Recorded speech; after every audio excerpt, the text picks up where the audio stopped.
আসসালামু আলাইকুম দর্শক শ্রোতা, আপনারা সবাই কেমন আছেন? আশা করি সবাই অনেক ভালো আছেন। দর্শক শ্রোতা, আপনারা সবাই জানেন যে আমাদের দেশ থেকে আমাদের দেশের সরকার পদত্যাগ করে অন্য দেশে চলে যায়। দর্শক শ্রোতা, আসলে এখানে দেখা যাচ্ছে যে ওই সরকার যাওয়ার পর থেকে এখানে কিছু কিছু মানুষ দেখা যাচ্ছে যে মানে তারা নিজেরা ভেবে নিচ্ছে যে আমরা হয়তো ক্ষমতায় আসবো, বা অন্য একটা দল দেখা যাচ্ছে যে তারা ভাবতেছে আমরা ক্ষমতায় আসবো। তো এই বিষয় নিয়ে সমন্বয়করা কি বলছে দর্শক শ্রোতা, তা নিয়ে বিস্তারিত কিছু তথ্য আপনাদেরকে দেবো। আশা করি সম্পূর্ণ ভিডিওটি দেখলে আপনারা সম্পূর্ণ বিষয় এখান থেকে জানতে পারবেন, এমনকি সম্পূর্ণ বিষয় আপনারা এখান থেকে বুঝতে পারবেন। তো চলুন বেশি কথা না বাড়িয়ে মূল ভিডিও শুরু করে ফেলি।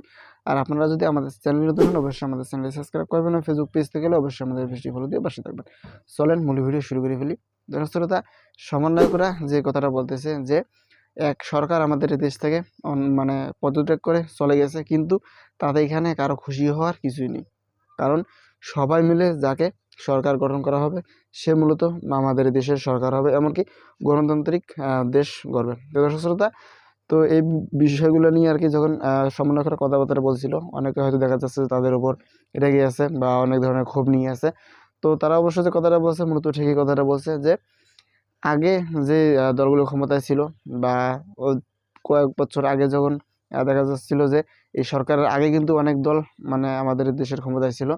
তো এখন তার মধ্যে কিছু কিছু দল দেখা যাচ্ছে যে তারা আর কি অলরেডি ভেবে নিয়েছে যে তারা মানে ক্ষমতায় এসেছে।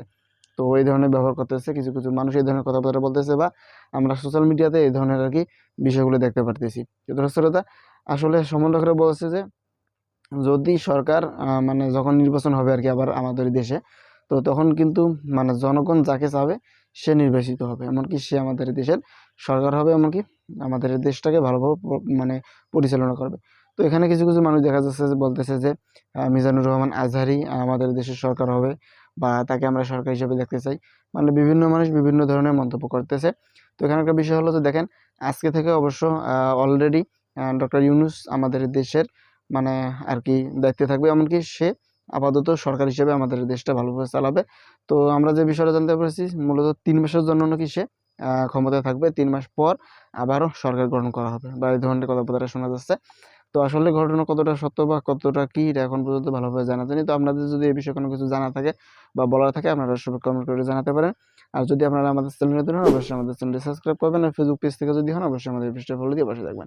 আর অবশ্যই এই বিষয় নিয়ে কমেন্ট করে জানাবেন যে আসলে আপনারা কাকে সরকার হিসেবে দেখতে চান আমাদের বাংলাদেশে। তো চলেন ভিডিও শেষ করে ফেলি।